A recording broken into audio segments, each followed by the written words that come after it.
चार गोरी भाभी की इकलौती काली ननद। शारदा की चारों बहुएं चांदनी, सुमन, पूनम, गौरी शादी के जोड़े में ससुराल के दरवाजे पर खड़ी हैं। उनकी आरती उतार कर चार कलश उनके आगे रखकर वो कहती है, बहुओं, इस कलश को गिराकर गृह प्रवेश करो।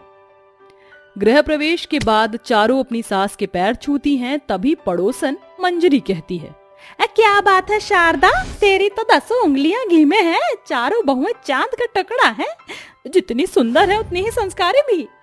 अरे नीलम, ये कैसा बैंगनी रंग का लहंगा पहना है तूने, एक तो पहले इतनी काली है। खैर, ये लहंगा पहनकर बाहर मत चली जाना, वरना गली के बच्चे तुझे काली कलूटी बैंगन लूटी कहकर चिढ़ाएंगे। आज तो तेरे चारों भाइयों की शादी थी, कम से कम आज तो अपने चेहरे पर थोड़ा बहुत मेकअप पोत लेती। अपने काले रंग के लिए मंजरी से ताने सुनकर बेचारी नीलम की आंखों में आंसू भर जाते हैं। ये देखकर नीलम की चारों गोरी भाभियां भड़कते हुए मंजरी को सुनाना शुरू कर देती हैं। वैसे आंटी जी, हमारी ननद ने भले ही मेकअप नहीं किया, मगर आपने अपने सफेद बालों में भर भर कर डाई लगाया है, और आपने होठों पर ये जो गाढ़ी लिपस्टिक लगाई है, लैक्मे की लग रही है।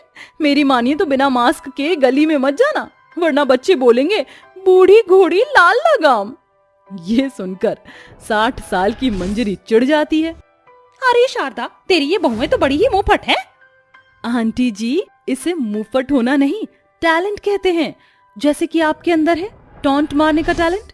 फिर कभी हमारी ननद को कुछ भी कहने से पहले याद रखना कि उसकी 4 भाभियां हैं। अपनी चारों भाभियों के मन में अपने लिए प्यार भरा देखकर नीलम आंसू पोंछकर कहती है, पता है भाभी, मुझे लग रहा था कि आप चारों गोरी हो, इसलिए मुझे डर था कि आप लोग भी बाकियों की तरह घमंडी होगी और मुझसे बात भी नहीं करोगी, मगर मेरी चारों भाभियां इस दुनिया की भीड़ से बहुत अलग हैं। नीलम, तुम हम चारों भाभियों की इकलौती ननद हो। अब तुम चारों भी जाकर आराम कर लो, थक गई होगी। ऐसे कैसे, पहले मैं अपने चारों भाइयों और भाभियों से द्वार छिकाई तो ले लूं। लाइए लाइए गौरव भैया, जल्दी से नोट निकालिए। अरे देता हूँ, ये ले। नीलम के भाइयों के साथ साथ उसकी चारों भाभियां भी खुशी से नीलम को कुछ न कुछ तोहफा देती हैं। अपने घर में 4 बहुएं आ जाने के बाद शारदा देवी का घर खुशियों से भर जाता है। ससुराल के पहले दिन ही जब नीलम अपनी चारों भाभियों को काम करते देखती है तो किचन में आती है। भाभी, मैं आप चारों की कोई मदद कर दूं? नहीं, हमारी प्यारी ननद, 4 भाभियों के रहते हमारी इकलौती ननद काम करे। अभी तो ऐश करो, जब शादी के बाद ससुराल जाओगी तो वहां करना काम। शादी की बात सुनते ही नीलम एकदम से खामोश हो जाती और कालेपन के चलते उस बेचारी की आंख भर आती है। क्या हुआ हमारी प्यारी ननद, तुम्हारी आंखों में आंसू? अगर हमारी किसी बात का तुम्हें बुरा लगा है तो माफ कर दो अपनी भाभियों को। अरे नहीं नहीं भाभी, ऐसा कुछ नहीं है, मगर सच तो ये है कि मुझ जैसी काली लड़की की किस्मत में शादी होना है ही नहीं। ये कहते कहते नीलम रो पड़ती है। तभी उसकी चारों भाभियां उसे चुप कराती हैं। जानती हो नीलम, जोड़ियां बनाना ऊपर वाले के हाथ में होता है, और उसने हमारी इकलौती प्यारी ननद के लिए भी कोई ना कोई राजकुमार जरूर बनाया होगा। अब चलो आंसू पोंछ लो। ऐसे ही दिन बीतते हैं। तभी एक दिन मंजरी न्योता लेकर आती है। शारदा, ये लो, आज मैंने अपने घर में अपने बेटे और बहू की शादी की रिसेप्शन पार्टी रखी है, तो तुम सब आ जाना। हाँ, हम जरूर आएंगे। माँ, भाभी, आप सभी चले जाना, मेरा मन नहीं है। नीलम, हम चारों तुम्हारी भाभियां अच्छे से जानती हैं कि तुम वहां जाने से क्यों हिचक रही हो, और इसका सॉल्यूशन है हमारे पास।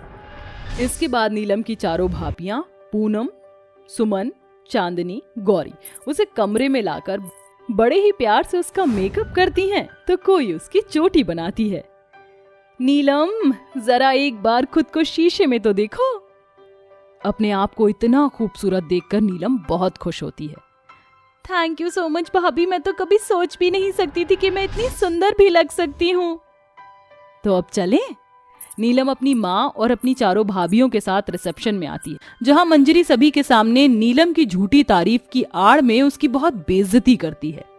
अरे क्या बात है नीलम, आज तो तू एकदम हीरोइनी लग रही है। मगर ये तो बता, एशियन पेंट से पुताई की है या नेरोलैक से, या फिर चूना घिस लिया है? आंटी जी, ये सब आप क्या बोल रही हैं? आप हमारी ननद का दिल दुखा रही हैं। लगता है उस दिन का भूल गई हैं आप। वो तुम्हारा घर था इसलिए मैंने कुछ नहीं कहा, मगर आज ये मेरा घर है। अब बहुत जलील किया था तुम चारों ने अपनी इस काली कलूटी नंद के चक्कर में, मगर जिस तरीके से कुत्ते के पूंछ में घी लगाने से वो कभी सीधी नहीं होती, वैसे ही तुम चारों चाहे अपनी इस काली कलूटी ननद के रंग को इस मेकअप की आड़ में जितना छुपा लो, वो धुल ही जाएगा बिल्कुल ऐसे। ये कहते ही मंजरी नीलम के चेहरे पर पानी फेंक देती है, जिससे नीलम का मेकअप उतर जाता है और उसका काला रंग देखकर सभी हंसने लगते हैं। ये देखकर नीलम आंखों में आंसू लिए घर आ जाती है। पता नहीं मेरी बच्ची को काले रंग के चलते क्या कुछ सहना पड़ेगा। माँ जी, हमें माफ कर दीजिए, हमें नीलम को वहां लेकर नहीं जाना चाहिए था, मगर हम तो उसे थोड़ी सी खुशी देना चाहते थे। ऐसे ही वक्त बीतता है और अब शारदा अपनी बेटी की शादी के लिए रिश्ते ढूंढने लगती है, मगर हर कोई नीलम के काले रंग के चलते उसे ठुकरा कर चला जाता है। नीलम की चारों भाभियां खाना लेकर कमरे में आती हैं। हमारी प्यारी ननद, आज हमने तुम्हारे मनपसंद का खाना बनाया है। ये मलाई कोफ्ते, गुलाब जामुन, छोले और भटूरे। चलो जल्दी से खा लो। नहीं भाभी, मुझे भूख नहीं है। ऐसे कैसे भूख नहीं है? जब तक तुम नहीं खाओगी तो हम भी नहीं खाएंगी, और भूख के मारे चूहे हमारे पेट में पकड़म पकड़ाई खो खो खेल रहे हैं। ये कहते हुए नीलम की चारों गोरी भाभियां उसे गुदगुदी करने लगती हैं, जिससे वह अपने गम भूल जाती है। वहीं पूनम, सुमन, गौरी और चांदनी हर दिन नीलम की खुशियों के लिए भगवान के आगे हाथ जोड़ती। तभी एक दिन यश अपने परिवार के साथ रिश्ता लेकर आता है। जी नमस्ते बहन जी, मेरा नाम मोहिनी है, ये मेरा बेटा यश है। आज मैं आपकी बेटी को मांगने आई हूँ। ये सुनकर शारदा और नीलम के चारों भाभियों की आंखों में खुशी के आंसू भर आते हैं। इसके बाद वो चारों अपनी ननद को तैयार करके लड़के वालों के सामने ले आती हैं, जहां नीलम अपनी होने वाली सास मोहिनी के पैर छूती है। खूब खुश रहो बेटी। कैसी लगी आपको हमारी ननद आंटी जी? एकदम आप चारों के जैसी। मेरे लिए तो जो मेरे बेटे यश की पसंद है वही मेरी पसंद है। पूनम भाभी, सुमन भाभी, चांदनी भाभी, गौरी भाभी, आपकी नंद मुझे बहुत पसंद है।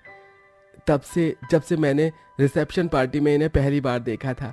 मगर मेरे लिए ये जानना बहुत ज्यादा जरूरी है कि क्या आपकी नंद को मैं पसंद हूँ? यश पहला ऐसा इंसान था जिसने नीलम से उसकी पसंद पूछी थी, जबकि इससे पहले नीलम को उसके काले रंग के लिए हर किसी ने सिर्फ ठुकराया था। इसके बाद बड़े ही धूमधाम से यश और नीलम की सगाई हो जाती है और शादी की तैयारी शुरू हो जाती है। नीलम की चारों भाभियां खुशी से उसे हल्दी और मेहंदी लगाती हैं।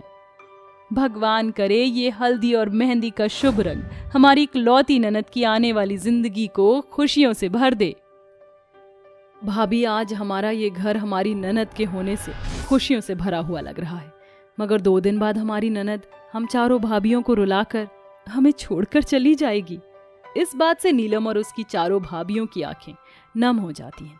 देखते ही देखते शादी का दिन आ जाता है। चारों अपनी ननद को दुल्हन की तरह सजाती हैं। पूनम, सुमन, चांदनी, देखो दुल्हन बनकर हमारी ननद एकदम चांद का टुकड़ा लग रही है, तुम्हें किसी की नजर ना लगे। ये कहते हुए गौरी अपनी ननद की बलैया लेकर चारों उसे मंडप में ले जाती हैं, जहां धूमधाम से नीलम की शादी होती है। और विदा होते हुए नीलम अपनी चारों भाभी से कहती है, थैंक यू भाभी, आप चारों के प्यार से ही आपकी इस बदनसीब ननद की झोली खुशियों से भरी हुई है। आप चारों की बहुत याद आएगी, हमें भी तुम्हारी बहुत याद आएगी नीलम।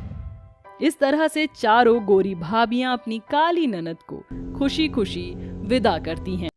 माँ जी मुबारक हो, आप एक बार फिर से दादी बनने वाली हैं। पूनम और पूजा पेट से हैं। क्या सच में? जी माँ जी, हम पेट से हैं। जुग जुग जियो तुम दोनों, भगवान करे तुम्हारा आने वाला बच्चा एकदम तंदुरुस्त पैदा हो। कौशल्या अपने 5 बेटे कार्तिक, आलोक, आशीष, प्रदीप, वरुण और अपनी 5 बहुएं कोयल, कविता, अर्चना, पूनम और पूजा के साथ रहती थी।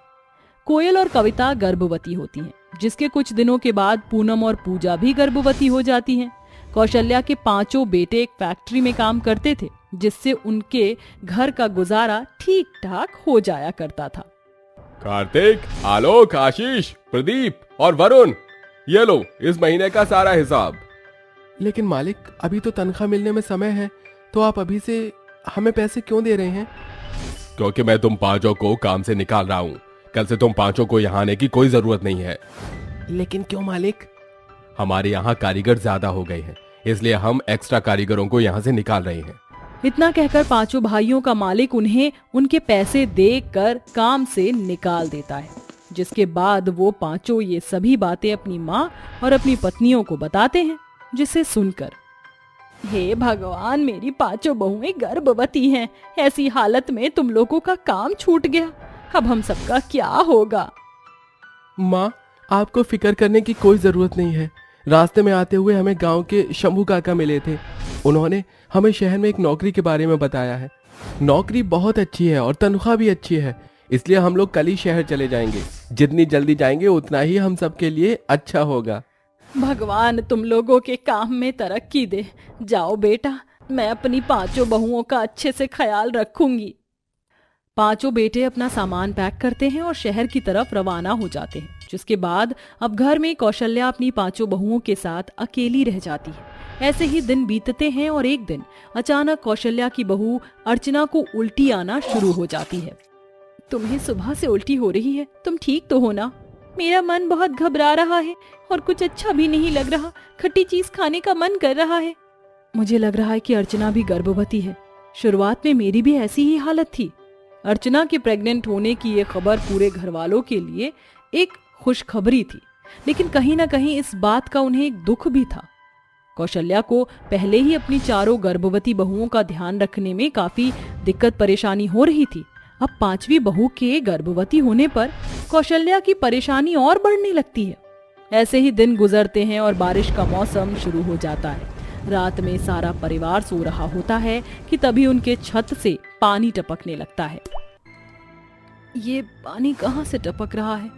इतनी मुश्किल से तो आंख लगी थी। कविता, देखो ना, ये पानी कहाँ से टपक रहा है? मुझे भी नहीं पता, मेरे पैरों में भी ठंडा ठंडा पानी लग रहा है। कविता और अर्चना इतना बोल ही रहे होते हैं कि तभी बिजली कड़कने की तेज आवाज से सारा परिवार उठ जाता है और वो देखते हैं कि उनके चारों तरफ पानी ही पानी है। हे भगवान, ये हमारे घर में पानी कैसे आया? पूरा घर पानी से भरा हुआ है। माँ जी, वो देखिए, सारा पानी छत से टपक रहा है। हमारी छत कई जगहों से टूट गई है और वहीं से ये सारा पानी आ रहा है। अब हम क्या करें? इस ठंडे पानी से तो मुझे बहुत ठंड लग रही है। तुम पांचों जल्दी से उठो और वहाँ कोने में सूखी जगह पर जाकर खड़ी हो जाओ। मैं अभी ये सारा का सारा पानी बाहर निकालती हूँ। कौशल्या की पांचों बहुएं खड़ी होती हैं और घर के कोने में जाकर खड़ी हो जाती हैं। वहीं दूसरी तरफ कौशल्या जल्दी से बाल्टी से पानी भर भर के बाहर निकालती है। पानी बाहर निकालते निकालते सुबह से शाम हो जाती है, लेकिन बारिश रुकने का नाम ही नहीं लेती। अगला आधा दिन गुजर जाने के बाद बारिश जब रुकती है तो माँ जी, हमें अपनी छत ठीक करनी होगी, वरना इस बारिश के मौसम में तो हम सबका बुरा हाल हो जाएगा। अभी तो बारिश रुक गई है, लेकिन ना जाने फिर कब दोबारा ये तूफानी बारिश शुरू हो जाए। इससे पहले हमें कुछ ना कुछ तो इंतजाम करना होगा। हम लोग क्या करेंगे? हमारे पास इतने पैसे भी नहीं हैं कि हम अपनी छत ठीक करवा सकें। हम एक काम करते हैं, हम तिरपाल से अपनी छत ढक देते हैं, जिससे पानी हमारी छत से नहीं टपकेगा। कविता का आइडिया सबको पसंद आता है, जिसके बाद वो सब एक बड़ा सा तिरपाल लाती हैं और अपने घर की छत के ऊपर रख देती है। रात होने के बाद जब सब सो रहे होते हैं तो अचानक फिर से बारिश शुरू हो जाती है और साथ ही साथ तूफानी हवाएं भी चलने लगती हैं।